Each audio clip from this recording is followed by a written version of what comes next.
자, 지금으로부터 2500년 전, 그러니까 주전 587년에 예루살렘은 바벨론에 의해서 함락을 당하게 되죠. 이 전쟁의 패배로 인해서 이스라엘은 인명피해는 말할 것도 없고 많은 사람들이 포로로 잡혀가게 되면서 온갖 수모를 겪게 됩니다. 백성들만이 아니라 피해를 당한 것은 국가의 지도급 인사들도 마찬가지여서 많은 사람들이 포로로 잡혀가면서 국가의 근간이, 그러니까 뿌리째 송두리째 무너지는 그런 참담한 이 역사적 이 아픔을 당하게 되죠.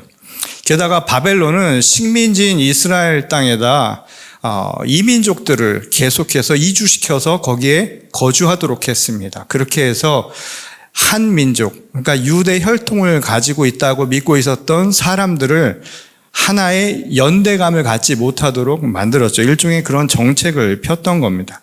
오늘 본문은 그렇게 50년이라고 하는 세월이 흐른 바로 그 시점에 쓰여진, 그래서 그 시점을 배경으로 삼고 있는 말씀입니다. 그동안 세대 교체도 일어났겠죠. 50년이란 세월은 이미 1세대보다는 2세대, 3세대들이 역사의 이 전면에 나타난 시점이라는 것을 알 수가 있습니다. 근데 그 시점에 이스라엘 사람들에게 중요한 게 있지요. 왜냐하면 하나의 민족이라고 하는 개념이 점점 약화가 되었던 겁니다. 그러니까 국가가 무너지고 영토라고 하는 것들도 빼앗겨 버리고 또 성전을 비롯해서 그들이 가지고 있었던 문화적으로 축적해오던 것들을 다 잃고 난 뒤에 그들을 하나 되게 만들 수 있는 것은 여호와 하나님이 그들을 선택한 백성이라고 하는 그런 공동의 신념밖에는 남아있지 않을 때였습니다. 근데 이것 자체도 세대가 지나면서 점차 약화되기 시작한 거예요. 그러니 그것은 이스라엘에게는 자신들의 이 운명 그리고 자신들의 존재 자체를 아주 위태롭게 만드는 일이 아닐 수 없었던 것이죠. 그러니 이스라엘 민족에게 신앙을 잃는다라고 하는 것은 단순한 종교적인 결과물로 남는 것이 아니라 그들에게는 민족이 무너져 내려가는, 그래서 민족 자체가 사라져버리는 엄청난 자기 부정의 이 상황까지 이끌게 되는 그런 어려움을 당하고 있었던 겁니다. 그건 마치 신앙을 잃어버린 교회의 모습과 비슷하다고 할 수 있겠죠. 함께 모인 공동체가 신앙을 잃어버렸습니다. 그런 공동체를 교회라고 말할 수 있을까요? 똑같은 것이죠. 오늘날 유럽을 보게 되면 오랜 교회 역사가 이미 그 끝을 향해 가고 있죠. 언제부턴가 세속화라는 말을 17, 18세기부터 사용을 하고 근대 사회가 되면서 세속화라고 하는 것은 우리가 막을 수 없는, 그러니까 저항할 수 없는 대세라고 생각을 했습니다. 그러다 보니 지금 유럽의 교회는 문을 닫고 교회 안에는 다른 모임들이 열리는 것을 보게 되죠. 미국도 점차 그렇게 변해가고 있습니다. 이 곳곳마다 교회 건물들이 덩그러니 놓여 있는데 그 안에서는 사람들이 잘 모이지 않고 어떤 사람들이 모이냐면 일종의 소셜 클럽 또는 발런티어 그룹들만 모이는 그런 상황이 벌어지게 되고 있는 겁니다. 그 이유는 뭐냐면 신앙을 잃어버린 거예요. 그래서 단순히 세속화가 아니라 신앙이 일종의 생활화가 돼버렸습니다. 그 말은 뭐냐면 신앙 속에서 산다라는 의미가 아니라 생활 속에서 신앙도 그냥 그중 하나가 되어버린 거예요. 선택지 중에 하나가 된 것입니다. 다른 여러 가지 중에 하나가 되어버린 이런 현실을 살고 있는 것이죠. 그것은 우리 개인도 마찬가지입니다. 하나님의 피조물인 인간이 삶의 궁극적인 목적과 방향이라고 하는 것을 그 창조의 원리라고 할 수 있는 하나님의 말씀이 아니라 자꾸만 다른 것에서 찾으려 하는 것도 마찬가지이치라는 거예요. 그건 본질에서 점차 벗어나는 일이라고 할 수 있겠죠. 그 왜냐하면 우리는 하나님이 만드신 하나님의 피조물이기 때문입니다. 여러분 제품을 보세요. 제품은 그 제품이 만들어질 때 그 제품과 함께 항상 나오는 게 제품의 사용법, 매뉴얼이라는 게 있죠. 그 매뉴얼을 통해서 어떻게 작동하는가를 알 수 있고 문제가 발생할 때 우리는 매뉴얼을 보도록 되어 있는 겁니다. 마찬가지로 하나님의 말씀으로 지음받은 우리도 하나님의 말씀이 우리 삶을 움직이는 작동 방식이고 무슨 문제가 발생할 때마다 우리는 다시 그래서 하나님의 말씀을 찾아서 우리가 지금 있는 곳이 옳은 곳인지, 또 우리가 가야 할 곳이 어디인지, 우리의 현실과 앞으로 나갈 방향을 확인할 수 있게 되는 것이죠. 이사야가 그래서 우리를 모든 육체는 풀과 같고 그의 아름다움은 꽃과 같다, 이렇게 비유한 까닭도 이것과 연관이 있습니다. 우리가 창세기의 말씀을 보면 하나님이 우리 사람을 만들 때 코에 구에 생기, 입김을 불어넣어 주셨다라고 이야기를 했죠. 그래서 우리는 살아있는 생명이 된 겁니다. 그런데 우리의 존재는 그래서 하나님의 입김이 들어오면서 하는 것이고 나가면 끝나는 거예요. 우리는 호흡이 들숨과 날숨으로 되어 있어서 나갔는데 들어오지 않으면 인생은 끝이에요. 마치 인생이라고 하는 것은 막연한 것 같지만 인생에도 길이가 있습니다. 육신의 인생만이 아니라 인생이라고 하는 것을 측정할 수 있을 거예요. 뭐냐면 내 호흡의 길이만큼입니다. 삶이라고 하는 생명은 어쩌면 호흡의 길이만큼 있는 거예요. 그 호흡의 길이가 끊기면 우리는 살아갈 수 없는 존재라는 겁니다. 그래서 하나님의 입김이 닿으면 서지만 그 입김이 떠나면 누워버리는 풀과 같은 것이라고 이사야는 비유를 한 겁니다.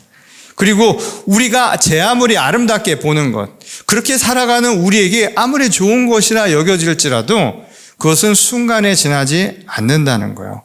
언젠가 떠나버릴 수 있는 허상에 지나지 않는다는 말입니다.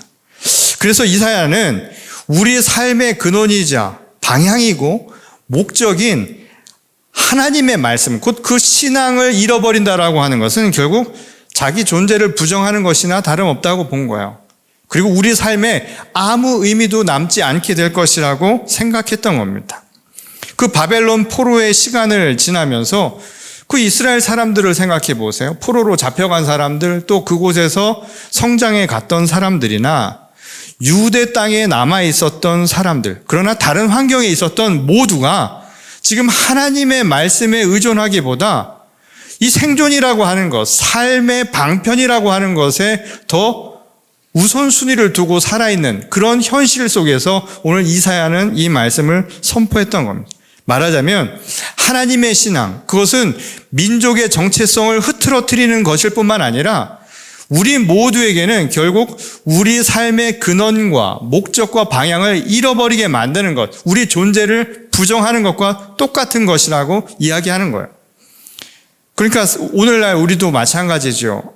이 교회의 위기라고 하는 것은 단순히 제도적인 교회가 아니라 우리 신앙의 위기를 이야기해 줍니다. 그 신앙의 위기는 뭐냐 하면 우리가 믿는 삶의 가치, 의미가 무엇인가를 우리는 잘 찾아보려 하지도 않을 뿐만 아니라 기껏 찾는다 해도 우리 삶의 방편들, 내가 무엇을 먹고 마시고 입을까와 같은 우리 삶의 아주 실질적인 문제에만 우리는 머물러 있게 된다는 거예요. 그런데 이사야가 말하기를 우리는 분명히 하나님의 말씀으로 창조된 그의 작품이라는 거예요. 그러니 그분의 말씀을 떠나서 살 수 없다는 거예요. 이게 인간의 존재적 특징이라는 거예요. 우리 인간이 가진 존재적 한계라고 하는 것, 한계 상황은 뭐냐면 우리는 스스로 존재할 수 없는 존재라는 거예요. 하나님의 도움이 없이는 살아갈 수 없는 겁니다. 자, 우리가 내가 호흡하며 살아가는 것 같지만 내가 호흡하는 게 아니에요. 누군가의 호흡을 통해서 살아가는 겁니다. 하나님의 그 역사 안에서 내가 살고 있는 것뿐이라는 거예요. 그런데 문제는 인간의 한계는 여기에 머물러 있지 않다는 겁니다. 인간이 홀로 살아갈 수 없는 것, 하나님의 도움이 없이는 살아갈 수 없다는 한계가 인간인데, 문제는 인간이 그걸 알면서도 하나님께로 가지 못한다는 거예요. 이걸 실존적 한계라고 이야기하는 겁니다. 인간은 그런 존재적 한계, 말하자면 혼자서는 살아갈 수 없는 그런 한계를 갖고 있는데, 그래서 하나님께로 가야 되는데 가지 못하는 그건 역시도 실존적인 한계라는 거예요. 그래서 사람이 막 힘들면 어떻게 되는 줄 아세요? 하나님께 가야 되는데 안 가져요. 네? 기도해야 될 때 기도가 잘 안 나와요. 그거 참 신기하죠? 그리고 하나님 앞에 돌아가려고 하는 자기 스스로가 굉장히 힘들게 느껴져요. 제가 목회하면서 자주 들었던 이야기 중에 하나가 뭐냐면, 목사님 할 말이 있어요. 이거 굉장히 저희한테는 무서운 말이에요. 할 말이 뭔지 모르겠지만 할 말이 있어요. 그 톤을 보면 알죠. 전화 톤을 보면 장차 펼쳐질 미래가 보입니다. 그러면 만나면 그때 뭐 이런저런 이야기를 하시고 마지막에 꼭 하시는 말이 있어요.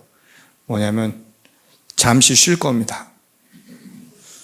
그 말의 뉘앙스를 아시겠죠? 잠시 쉬겠다. 뭐 쉬는 걸 저한테 뭐 물어볼 필요는 없잖아요. 고백할 필요 없는데, 쉰다라는 것은 자기 신앙을 쉬겠다라는 거고, 그 신앙을 쉬겠다는 건 교회 안 나오겠다는 아주 단순한 이야기인 거예요. 그런데 그때 그분의 상태를 보면 영적인 상태가 좋으니까 쉴까요? 아니겠죠. 뭔가 시험이 들었어요. 자, 시험이 든다는 것은 바꿔 얘기해 보면 하나님과의 관계가 그만큼 멀어졌다는 거예요. 그럼 하나님과의 관계가 멀어지면 어떻게 해야 될까요? 가까이 가야 되잖아요. 인간의 실존적인 한계는 뭐냐면 그걸 알면서도 잘 안 가져요. 자꾸만 반대로 가게 되는 겁니다. 그래서 신앙이 점차 식어가던 이스라엘 백성들에게 하나님이 제일 먼저 하신 말씀, 오늘 말씀이 바로 위로였습니다. 오늘 1절 말씀을 보면 너희의 하나님이 이르시되 너희는 위로하라. 내 백성을 위로하라. 지금 자신의 죄를 깨닫고 있는 사람들, 잘못이 분명했던 이스라엘 백성들에게 하나님이 처음 하신 말씀은 위로의 말씀이었다는 거예요. 흔들리는 백성들을 꾸짖는 게 아닌 거예요. 뭐부터 했냐면 위로부터 한 거예요. 이거 지혜죠. 자식이 아이들이 잘못했을 때 있잖아요. 먼저 꾸짖으면 안 돼요. 그럼 애들이 어떻게 될까요? 반발을 합니다. 문을 닫고 들어가 봐요. 대화도 안 해. 그렇죠? 뭐 사람 관계가 그렇죠. 대개의 경우 명백한 잘못이 있을 때 말 안 해도 자기가 다 알아요. 그러니까 그때는 무엇이 필요한가 하면 그때 힘들었을 그 마음을 먼저 위로해 주는 거예요. 그리고 뭐라고 해도 돼요. 그래서 위로를 먼저 하나님이 해 주신 겁니다. 근데 이때 위로라고 하는 게 우리에게 얼마나 큰 의미를 갖는가 하면 인간의 존재적 한계는 홀로 설 수 없다라는 것이죠. 근데 하나님의 위로는 뭐였냐면 내가 어떤 상황이든 내가 무엇을 하든 나는 너를 결코 버리지 않겠다라는 게 하나님의 위로예요. 늘 내가 너와 함께 해줄 것이라고 하는 것이 하나님의 명백한 위로의 모습이라는 겁니다. 자, 이것은 우리에게 중요한 게, 자, 모든 문제가 하나님으로부터 멀어져서 생긴 거예요. 이게 존재적인 한계예요. 우리는 어떻게든 하나님과 함께 해야만 살아갈 수 있는 존재입니다. 근데 이 한계는 내가 하나님으로부터 멀어질 때 범죄하고 또는 내 삶의 모든 고난이 여기부터 시작이 되는데, 실존적인 한계는 그것을 아는데 가지 못하게 만드는 거예요. 가기 싫어요. 이런 상황 속에서 우리를 가장 위로해 주는 것은 그냥 말이 아닌 거예요. 뭔가요? 하나님이 우리를 직접 찾아와 주시는 것. 우리 가운데 함께 있는 것. 우리가 하지 못하는 것을 바로 해주는 것. 이게 바로 하나님의 위로라는 겁니다. 그런 의미에서 예수의 십자가 사건은 그 위로의 하이라이트라고 할 수 있지요. 하나님께로 향해 가야 하는 죄 범한 우리가 하나님께로 갈 수 없는데 예수 그리스도께서 우리를 찾아와 주셔서 우리와 함께 있어 준 것. 그 십자가는 위로라는 거예요. 이것이 바로 하나님이 우리에게 보여준 위로라는 것이죠. 자, 우리 탕자의 비유 여러분 잘 아실 거예요. 아버지를 배신하고 집 나간 자식이 어느 순간에 깨달음이 왔습니다.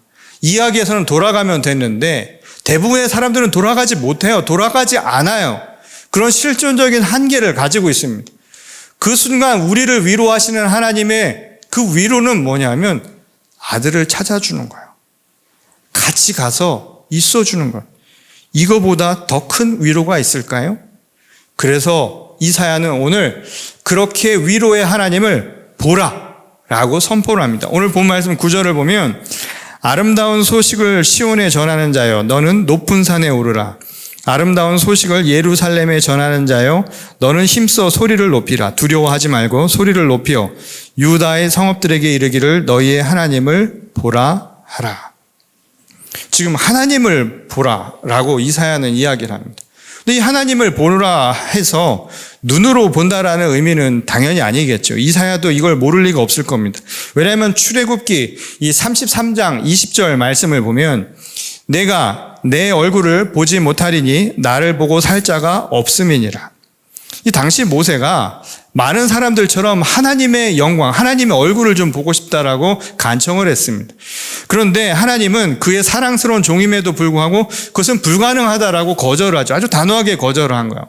그 이유를 뒤에서 뭐라고 얘기하냐면 살아서는 그 누구도 하나님을 볼 자가 없다. 그 얼굴을 볼 수 없다라고 이야기를 한 겁니다. 그 살아서는 볼 수 없는 거예요.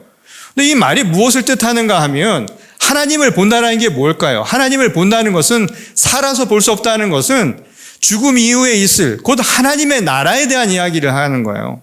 천국을 가야 하나님을 볼 것 아닙니까? 그러니까 살아서 하나님을 어떻게 보겠느냐는 거예요. 그러니 궁극적으로는 사람은 죽어서 가는 거예요. 근데 그 이야기를 할 때 중요한 것은 뭐냐면 그래서 하나님의 얼굴을 우리가 볼 수 없다는 것은 누구도 천국을 자기 능력으로 자기의 행위로는 갈 수 없다는 것을 이야기해 주는 거죠. 구원은 천국에 가는 것, 하나님의 얼굴을 보는 것은 내 눈으로, 내 힘으로, 내 능력으로는 불가능하다는 거예요. 구원은 오직 하나님의 은혜로만 가능한 것 아닙니까? 그러니 그 누구도 하나님의 얼굴을 보았다라고 이야기하는 것은 말도 안 되는 거예요. 자, 말이 안 된다고 제가 얘기를 했습니다. 애시당초 이것은 말이 되지 않는 거예요. 하나님의 얼굴을 어떻게 보겠습니까? 하나님의 얼굴을 볼 수가 없어요. 하나님의 얼굴을 본다는 것은 천국을 간다는 것이고 천국은 내가 보려 해서 내 능력으로 가는 게 아니라 오직 믿음으로 그리고 우리를 향한 하나님의 사랑, 그 은혜로 가는 게 구원이에요. 그러니 하나님의 얼굴은 우리의 눈으로 보는 것이 아니라 하나님이 보여주셔야 볼 수 있는 일이라는 겁니다. 그러면 하나님을 보라고 지금 이사야가 이야기한 건 무슨 의미로 한 것일까요? 오늘 본문 9절에 나온 하나님을 보라라고 하는 이 부분을 우리말 새 번역 성경책과 공동 번역서는 이걸 아주 잘 설명해 놨습니다. 이 히브리어를 아주 잘 번역을 해놨어요. 하나는 뭐라고 해놨냐면 여기에 하나님이 계신다. 하나님을 보라라고 하는 걸 여기에 하나님이 계신다. 새 번역은 그렇게 해놨고요. 이 다른 번역은 하나님께서 저기 오신다. 이렇게 번역을 해놓은 겁니다. 그러니까 하나님을 보라라고 하는 이 말은 무슨 의미를 갖고 있냐면 하나님이 오시는 거예요. 하나님 오심.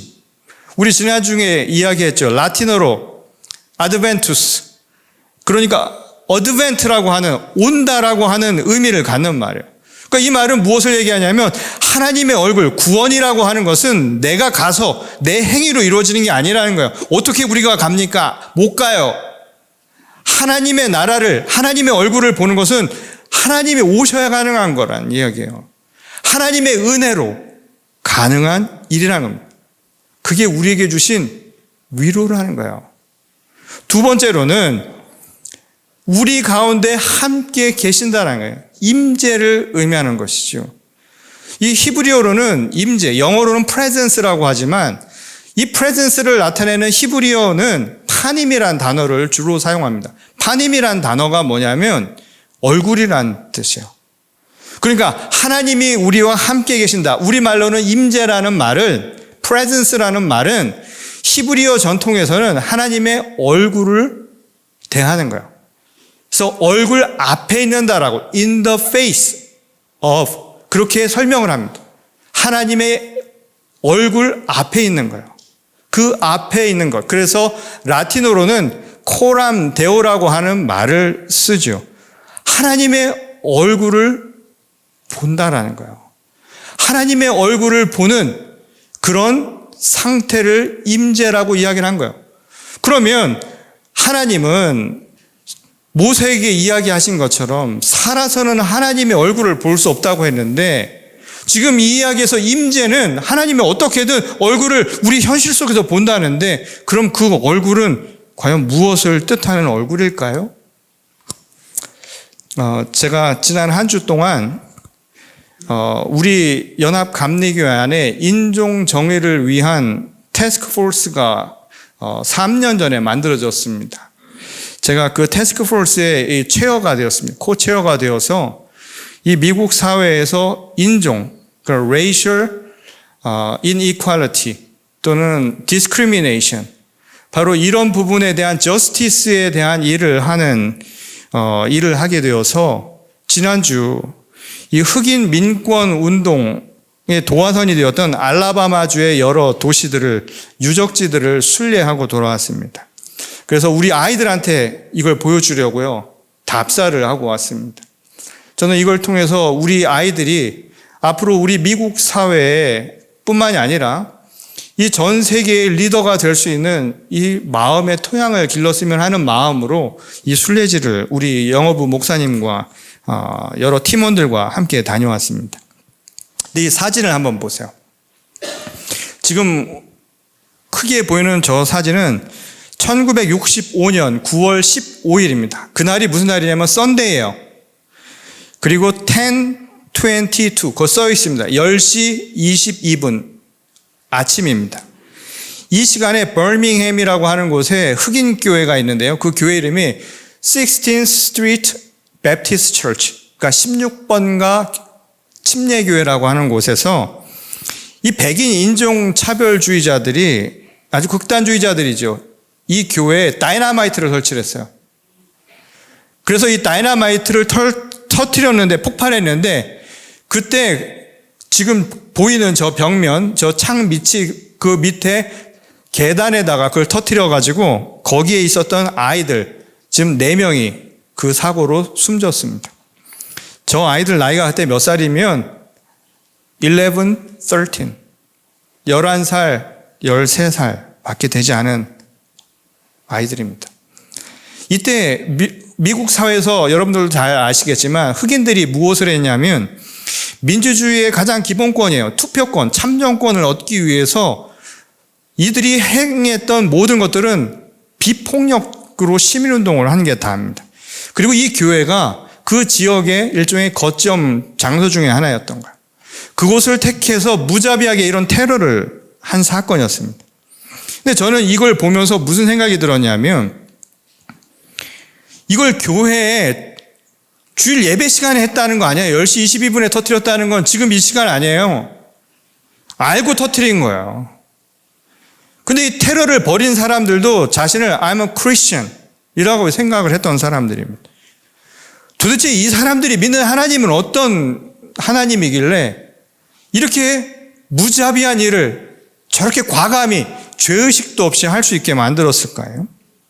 근데 당시 폭발 사고로 인해서 이 건물 한쪽이 붕괴가 됐는데 그 옆면은 괜찮았습니다. 근데 그때 그 교회에 이 지금 보시는 이 사진을 보면 창문이 스테인 글래스로 되어 있어요. 지금 저 스테인드 글래스에 있는 저 모습은 누구일까요? 지저스, 예수님이에요. 그런데 그때 창문이 흔들리면서, 폭발로 인해서 창문이 흔들리면서 예수님의 얼굴이 저렇게 떨어졌어요. 저는 이게 굉장히 의미 있는 메시지를 전한다라는 생각이 들었습니다. 이곳에 함께 갔던 우리 팀원들과 이것을 함께 끝나고 나서 묵상하며 이야기를 나누는데, 저 얼굴의 모습이 어떤 모습이었을까요? 이전의 얼굴이요. 여러분 어떤 모습이었을까요? 여러분 집에도 있어요. 그렇죠? 머리 펌하고 이렇게 잘 나와 있고 얼굴 예쁘게 생긴 예수님의 얼굴, 누구의 얼굴이에요? 백인들의 얼굴을 하고 있지요. 그 얼굴이 떨어져 나간 겁니다. 저는 무슨 생각을 했냐면, 너무 아이러니하죠? 극단주의 테러로 인해서 떨어져 나간 거는 백인의 얼굴을 한 예수님의 모습입니다. 아마 이전까지 사람들은 그 창에 있는 예수님의 모습을 보면서 이런 생각을 했을 거예요. 그 얼굴을 보면서 하나님을 봤다고, 하나님을 본다고 생각을 했을 겁니다. 근데 그 테러로 인해서 공교롭게도 얼굴이 떨어져 나왔어요. 백인의 얼굴을 한 얼굴이 떨어져 나왔습니다. 자, 그 다음 사진 한번 보여주시겠어요? 그리고 나서 새롭게 이 스테인드 글래스를 다시 해놨는데, 이때의 얼굴은 다른 얼굴이죠. 백인의 얼굴을 한 예수님의 얼굴이 아니라 고통받는 흑인의 얼굴을 하고 있는 바로 그 모습입니다. 이 모습을 보면서 사람들이 무엇을 느꼈을까요? 죽어가는 아이, 고통받는 아이들, 온갖 린치 속에서 탄압받던 사람들에게 정말 하나님의 모습은 무엇이었을까요? 잘생긴 백인의 얼굴을 한 예수님의 얼굴이 아니라 일그러진 고통 속에서 신음하는 저 얼굴을 통해서 사람들은 위로받지 않았을까요? 예수님을 본다는 것, 그것은 어쩌면 예수님이 우리에게 오셔서 우리 가운데 있다라고 하는 바로 그것과 똑같은 말이라고 오늘 말씀은 전합니다. 그러면 우리가 본 하나님은 어떤 모습을 하고 있었을까요? 어쩌면 우리와 똑같은, 우리와 고통 속에서 우리의 아픔을 함께 하고 계신 바로 주님의 얼굴이 아니었을까요? 오늘 이사야는 이야기합니다. 이 얼굴을 방해하는 것들이 있다고요. 우리 마음의 계곡처럼 어그러진 것들. 그래서 어떤 것이 옳고 그르다라고 하는 우리의 판단 속에서 사람의 목숨 하나쯤은 파리 목숨 하나와 다를 바 없이 그렇게 대할 수 있는 그런 잔혹함, 그런 모습에서는 하나님의 얼굴을 발견할 수 없다는 거예요. 서로가 다른 편차를 가지고 살아가는 사람들, 차별화된 세상에서는 이 얼굴이 보이지 않는다는 거예요. 누구는 가지고 누구는 갖지 못한 이런 불평등하고 불의한 세상에서는 볼 수 없다는 거예요. 그래서 오늘 이야기하죠. 그 모든 것을 메꾸라고. 오늘 대강절 둘째 주일에 키워드가 평화라고 이야기했습니다. 유대인들은 지금도 만나면 이 평화의 인사를 나눕니다. 바로 샬롬이라는 인사입니다. 샬롬은 그냥 평화가 아닙니다. 그 평화는 완전함을 의미하는 거예요. 평안이라고 하는 것은 완전함인 거예요. 그래서 우리가 평화와 평안을 느끼는 거예요. 그런데 인간의 존재적 한계는 스스로 그걸 느낄 수가 없어요. 완전한 하나님 안에서만 누릴 수 있는 것이 샬롬입니다. 그래서 우리에게 그 하나님을 본다라고 하는 것은 다른 게 아닌 거예요. 그 하나님을 만나기 위해서 하나님이 오시는, 우리를 만나주시기에 오시는 그것에 방해되는 것들을 다 메꾸고 다 깎아내고 다 잘라내고 평평하게 만들 때 이루어질 수 있는 일이라고 가르쳐주는 것입니다. 그래서 이사야는 오늘 3절에서 이렇게 얘기하죠. 외치는 자의 소리여 이르되 너희는 광야에서 여호와의 길을 예배하라. 사막에서 우리 하나님의 대로를 평탄하게 하라. 샬롬의 평화, 하나님 안에서 온전함을 누리는 것. 그래서 하나님이 우리 가운데 오셔서 우리 가운데 함께 계심을 누리는 것, 진짜 위로를 체험할 수 있으려면 이렇게 하나님을 보아야 한다는 것. 하나님을 보기 위해서 우리 안에 굽어진 것들을 메꿀 수 있는 그 삶을 살아간다는 것. 오늘 우리 시대에 주어진 하나님의 선포입니다. 여전히 전쟁 가운데 있지요. 어느 곳에서는 서로 다른 아이디올로지를 가지고 서로를 죽이고 피 흘리며 살아가는 현실을 살아갑니다. 여전히 우리 사회는 병들어 있지요. 경제적인 편차가 그 어느 때보다 극심한 시대를 살아가고 있습니다. 그리고 사람들 간에도 엄청난 차이가 있지요. 이 모든 것을 메꾸고 평탄하게 만들 수 있는 것, 하나님의 말씀 안에서 살아가지 않을 때 우리는 완전한 평화를 결코 누릴 수 없다는 겁니다. 그래서 오늘 이야기하는 겁니다. 하나님의 얼굴을 제대로 보라고. 우리 가운데 함께 하시는 하나님의 그 얼굴을 보기 위해서 오늘 우리 삶의 평화를 이끌어가기 위해 수고하는, 또 그것을 위해 여전히 예비하며 살아가는 주의 성도가 되라는 것입니다. 오늘 대강절 두 번째 주일 주시는 이 말씀을 안고 오늘 하나님의 얼굴을 정말 발견할 수 있는 우리 공동체가 되었으면 좋겠습니다.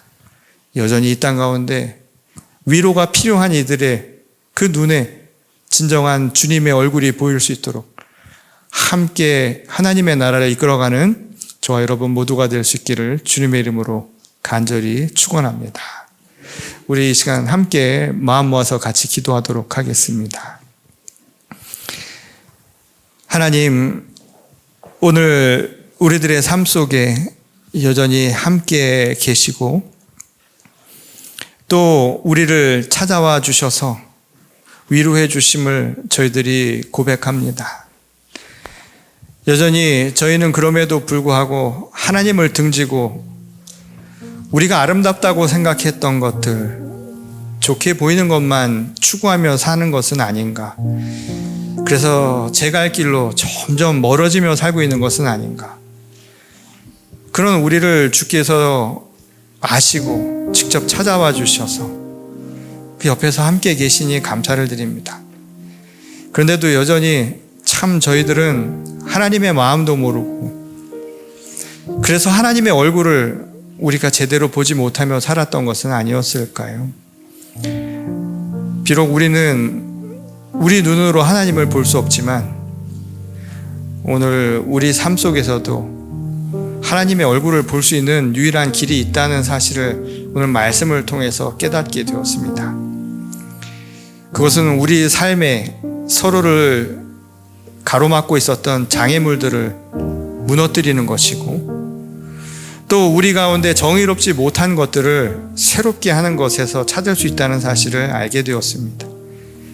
생명의 하나님, 서로를 인자함으로 또 눈물과 섬김으로 그래서 서로에게서 하나님의 얼굴을 발견하게 하심을 저희들이 잊지 않도록 도우시기를 원합니다.